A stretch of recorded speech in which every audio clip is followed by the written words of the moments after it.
Hey guys, it's Alex here.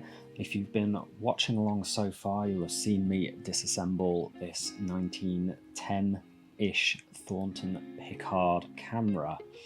Now, what we're trying to do now is we need to clean up all these tarnished, rusty components and get them back to a decent working condition.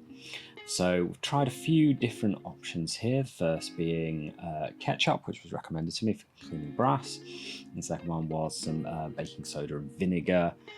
We'll have a look through, get those clean off, but neither of those worked especially well. So unfortunately we're going to have to take some more drastic measures.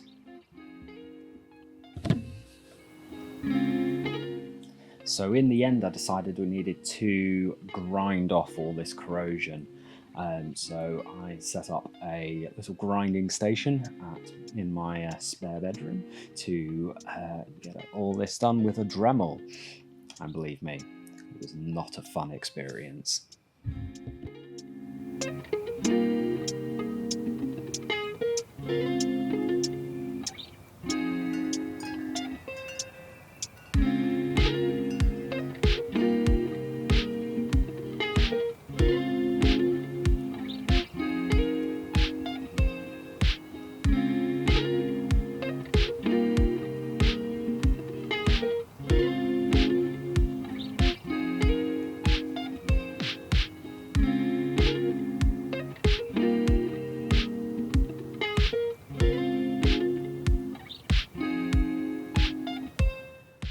While the brass parts were in the ultrasonic cleaner, I turned my attention over to all the wooden parts, which had just as much grime and goop on them.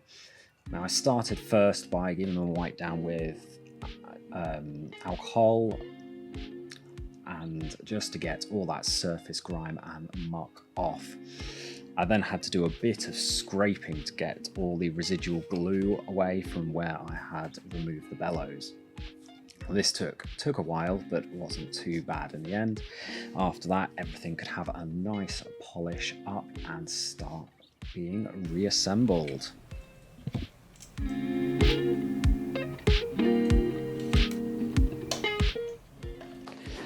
And here she is, all restored, at least as best as I can do to my ability and my patience. Obviously, I haven't shown you the many hours I spent grinding off all the corrosion.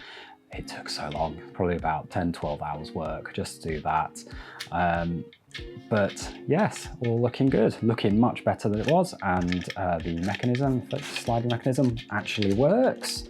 One of the gears was broken, which I may have shown earlier in the video, which prevented it from working properly, but that is now fixed. So what have we got left to do before we can get shooting on this camera again? Well, we've got to replace these very old dusty, mouldy bellows that are falling apart. So I might be using those as a template. I might just start again from scratch, we'll see. We've got to restore the lens itself. Now I haven't taken this apart yet, so I think that's going to be a video in itself of disassembling this old 100-plus-year-old lens and give it a good clean and polish up. We've got to replace the strap, which was sitting on the top of the camera here. See if it will focus. There we go, because the leather has just completely disintegrated. And lastly, sort of one of the more important things is the shutter, which was obviously missing. Now, I've got a couple of ideas of how I'm going to replace the shutter, but I haven't decided yet on the best course of action. There could be a couple of ways to do it. Obviously, anything more basic would be easier, but you know, I don't like to make things easy for myself. Anyway, thanks for watching. Please keep following along to see how I get on restoring this camera. I can't wait to shoot it. It's just going to take a little bit more time, unfortunately. See you guys later. Bye.